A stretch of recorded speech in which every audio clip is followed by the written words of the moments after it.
Good morning friends.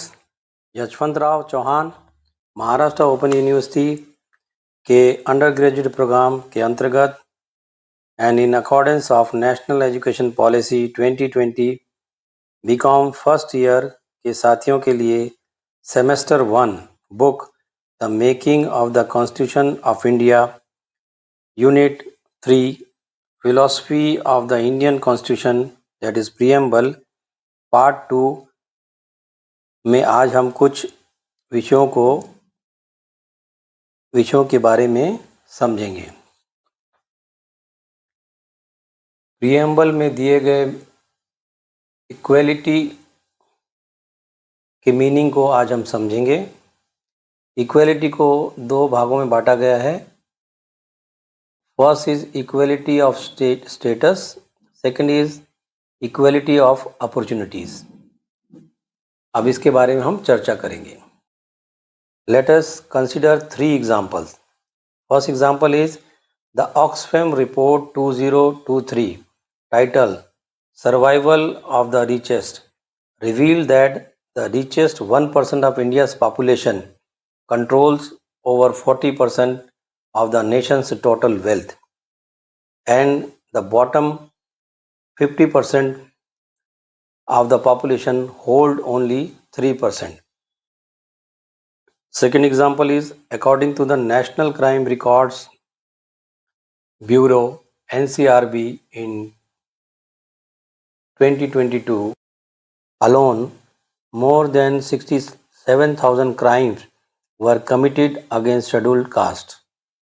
Example 3, as per the United Nations Development Program UNDP report 2022, while 76% of the Indian men were employed in labor jobs, the proportion for women was only 35%. These examples clearly shows that inequality is deeply rooted in Indian society, whether on the basis of caste, religion, class, race or gender.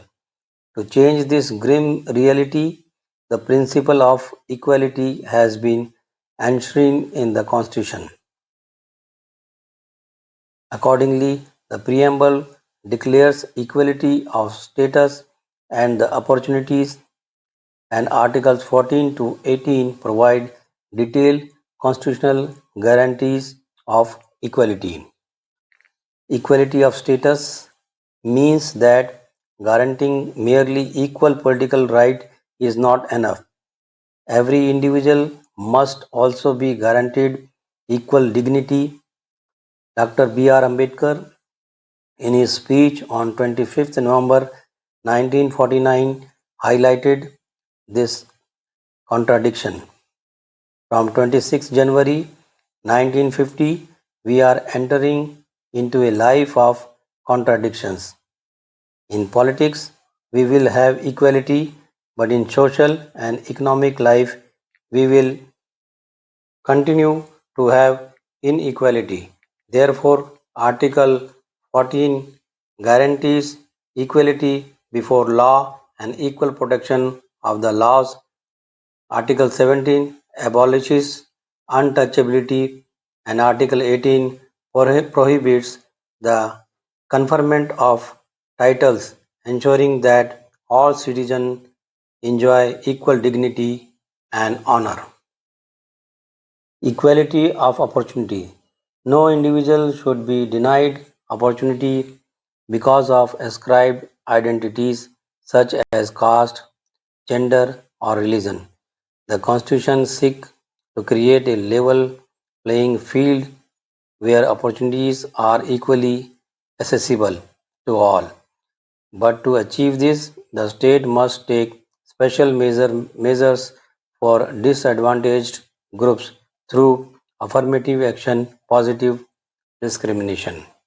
Thus, Article 15 and 16 provides for equality of opportunity and permit the state to make special provisions for women, children, scheduled caste and scheduled tribes. Even the directive principles of state policy reinforce this obligation, directing the state to design welfare measures to remove inequality and ensure substantive justice. In essence, formal equality without addressing structural disadvantages leads to injustice, while substantive equality through affirmative action ensures real justice. Now we understand the meaning of fraternity as per preamble of the Constitution of India. Liberty, equality and fraternity formed the celebrated triad of the French Revolution. In practice, however, while liberty was proclaimed, equality was often compromised during the revolution. The Russian Revolution emphasized equality, but at the expenses of liberty.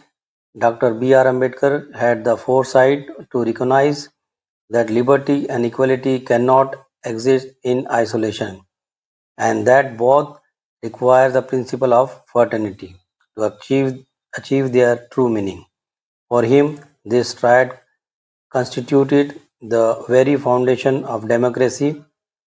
He further asserted that the integrated path of these three values had already been laid down by Gautam Buddha. Gautam Buddha employed the term metta, meaning friendship or loving kindness.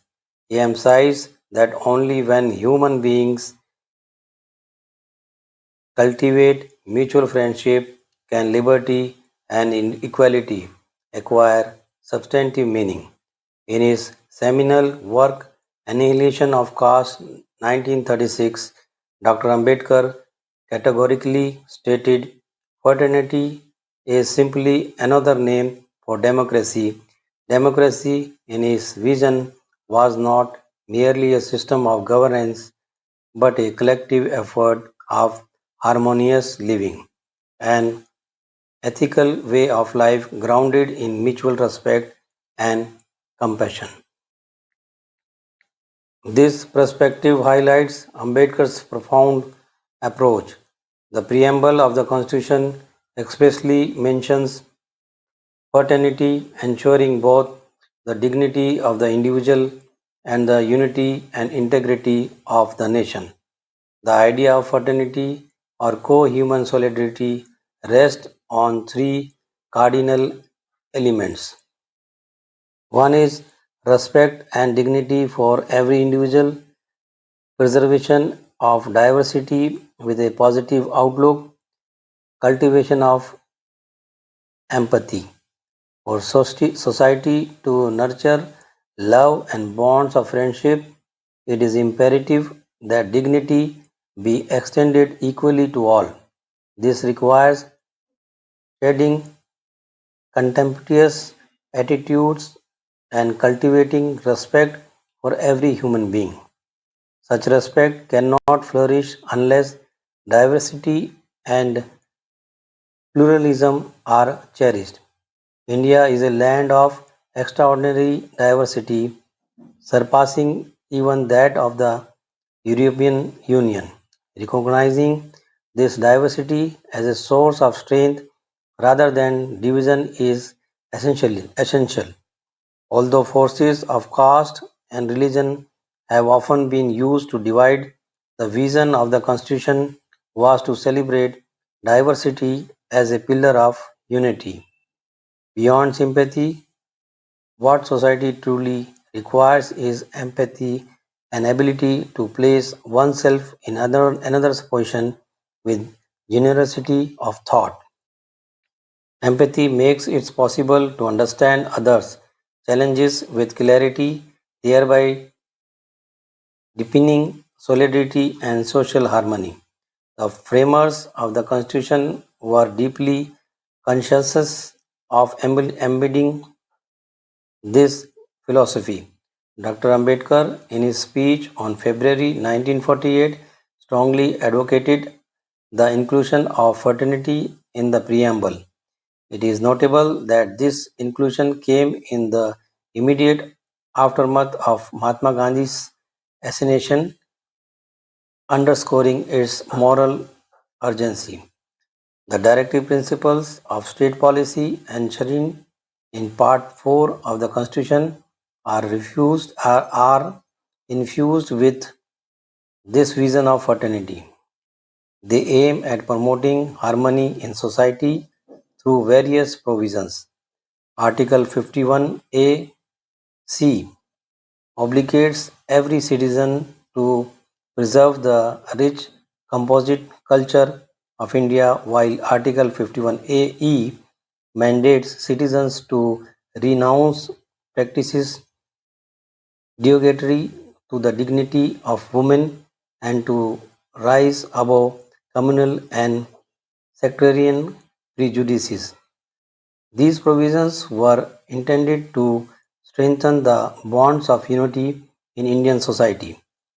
The framers of the Constitution envisioned the preservation of India's Ganga Jamna Tehzeeb and its rainbow-like diversity as a cornerstone of national solidarity. Thank you friends for watching. Next video में हम justice के meaning को preamble में दिए गए justice के meaning को समझेंगे. Thank you.